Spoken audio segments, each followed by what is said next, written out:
Hi friends, இன்றைக்கி நம்ம வீடியோவில் எதை பற்றி பார்க்க போகிறோன்னா லாஸ்ட் குரூப் 4 அதாவது ஜூலை 12 நடந்த இந்த குரூப் 4 எக்ஸாமுடைய ஜிகே கொஷின் பேப்பரை அனலைஸ் தான் பார்க்க போகிறோம். 75 கொஷின்ஸை வந்து நான் அனலைஸ் பண்ணி வச்சுருக்கேன்.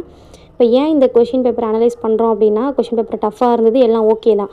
பட்டு நம்ம ஜிகே பார்ட்டை பொறுத்த வரைக்கும் நம்ம அனலைஸ் பண்ணி படித்தோன்னா நமக்கு கொஞ்சம் ஈஸியாக இருக்கும். ஏன்னா குரூப் 2 பொறுத்த வரைக்கும் மோஸ்ட்லி ஜிகேவை தான் வந்து டிபெண்ட் பண்ணி போகிற மாதிரி இருக்குது. ஏன்னா தமிழ் வந்து ரொம்ப கஷ்டமாகவே கேட்டிருக்காங்க. ஸோ வந்து நம்ம வந்து குரூப் 4 கொஷின் மாதிரி தான் குரூப் 2வும் இருக்கும். அப்படின்றதால தமிழ் நம்ம எவ்வளோ தான் படித்தாலும் ஒரு 80 அப்படின்றது தொட்டாலே அது பெரிய விஷயம். So Tamil okay. அதே மாதிரி ஜிகேல தான் நம்ம வந்து இப்போ அதிக கான்சன்ட்ரேட் பண்ணி படிக்கிற மாதிரி இருக்குது. ஏன்னா வந்து நம்ம பார்த்தோன்னா இதுக்கு முன்னெல்லாம் வந்து Tamil plus maths, Tamil 100 question plus maths 25 question, இது ரெண்டுத்தில் வந்து 125ல் வந்து நீங்கள் ஒரு 120 ரீச் ஆகிட்டிங்கன்னா கண்டிப்பாக பாஸ் பண்ணிடலாம் அப்படின்ற மாதிரி ஒரு இது வந்து க்ரியேட் பண்ணி வச்சுருந்தான். இது வரைக்கும் அப்படி இருந்துச்சு.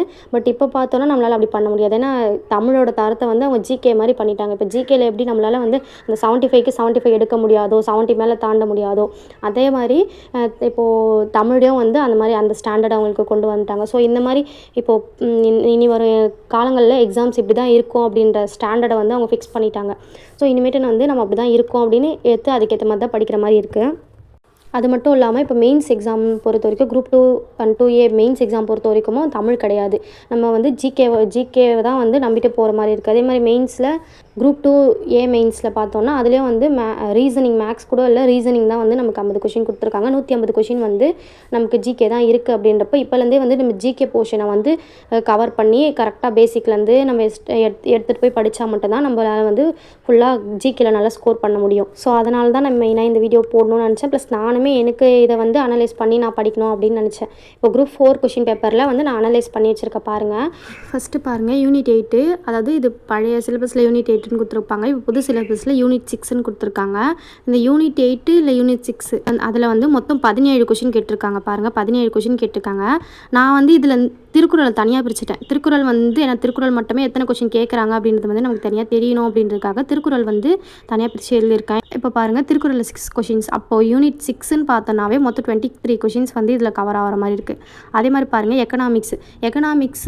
எக்கனாமிக்ஸ்குள்ளேயே யூனிட் 9 டாப்பிக்கும் இப்போ சிலபஸில் சேர்த்து வச்சுருக்காங்க. ப்ளஸ் அதே மாதிரி அந்த யூனிட் 9ல் பார்த்தோன்னா ஸ்கீம்ஸ் அப்படின்ட்டு அதுவும் சேர்த்து தான் யூனிட் 9ல் வரும். ஸோ நான் இது மூணுத்தையும் ஒன்றா எழுதி வச்சுருக்கேன்.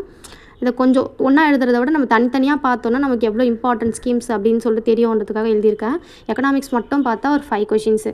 யூனிட் 9ன்னு பார்க்கும்போது எனக்கு தெரிஞ்ச அதில் 2 கொஷின்ஸ் வந்தது தனியாக, ஸ்கீம்ஸ் இல்லாமல். ஸ்கீம்ஸ் மட்டும் பார்த்தோன்னாவே 6 கொஷின்ஸ் வந்தது. ஓகேங்களா? இப்போ இது மூணும் சேர்த்து 13 கொஷின் வந்து இதில் கேட்டிருக்கான். இதில் வந்து கரண்ட் அஃபர்ஸும் கொஞ்சம் கவர் ஆகுது. ஏன்னா கரண்ட் அஃபர்ஸ் வந்து நான் தனியாகவே கரண்ட் அஃபர்ஸ்னு பிரித்து வச்சதால் நான் இதில் வந்து சேர்க்காமல் சொல்கிறேன். ஓகேங்களா? ஏன்னா நிறைய எக்கனாமிக்ஸ் கொஷின்ஸ்லாம் வந்து கரண்ட் அஃபேர்ஸ் ரிலேட்டடாக கேட்டிருந்தாங்க. ஓகேங்களா? இப்போ நெக்ஸ்ட்டு பாருங்கள், பாலிட்டியில் வந்து 12 கொஷின் கேட்டிருக்காங்க. அதே மாதிரி ஐஎன்எம்மில் 5 கொஷின்ஸ் கேட்டிருக்காங்க. ஐஎன்எம்மில் ரொம்ப கம்மியாக இருந்த மாதிரி இருந்தது. ஏன்னா இப்போ நிறைய வந்து ஐஎன்எம் ரிலேட்டடாக இருக்கிறதெல்லாம் வந்து ஐஎன்எம்னு சொல்ல முடியாது. ஏன்னா அது யூனிட் 8ல் கவர் ஆகிடுது. தமிழ்நாட்டு ரிலேட்டட் ஐஎன்எம் வந்து யூனிட் 8ல் கவர் ஆகிடுது. அதனால தான் யூனிட் 8ல் பார்த்திங்கன்னா அதிக நம்பரான கொஷின்ஸ் வந்து நமக்கு கவர் ஆகிற மாதிரி தெரிஞ்சுது. ஸோ ஐஎன்எம்மில் மட்டும் பார்த்தோன்னா இந்தியன் ஐஎன்எம் அப்படின்னு பார்த்தோன்னா 5 கொஷின்ஸ் தான் வந்து கவர் ஆச்சு.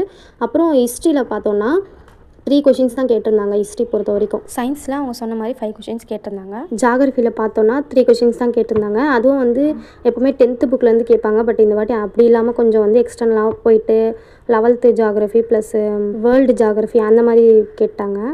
அதுக்கப்புறம் கரண்ட் அஃபேர்ஸ் வந்து 9 கொஷின் கேட்டிருந்தாங்க. பியூரான கரண்ட் அஃபேர்ஸ் அப்படின்னு மட்டும் பார்த்தது, அதாவது இப்போ இருக்க ரீசெண்ட் நியூஸை படித்தா மட்டும் தான் இந்த கொஷின்ஸை போட முடியும் அப்படின்றது வந்து 9 கொஷின் கேட்டிருந்தாங்க.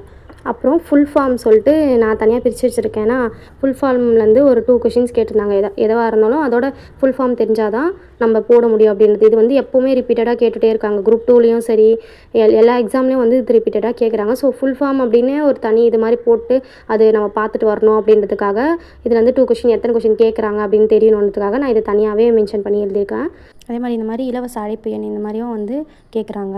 ஸோ இந்த மாதிரி கொஷின்ஸும் வந்து நம்ம பார்த்து வச்சுக்கணும். நம்மளாம் குரூப் 4 எக்ஸாமை பற்றி இன்னும் நினச்சிட்ருக்கோம். ஆனால் குரூப் 2 எக்ஸாமுக்கு 87 நாள் தான் இருக்குது. ஸோ நானும் சரி நீங்களும் சரி ப்ரிப்ரேஷனை ஸ்டார்ட் பண்ணிடலாம்.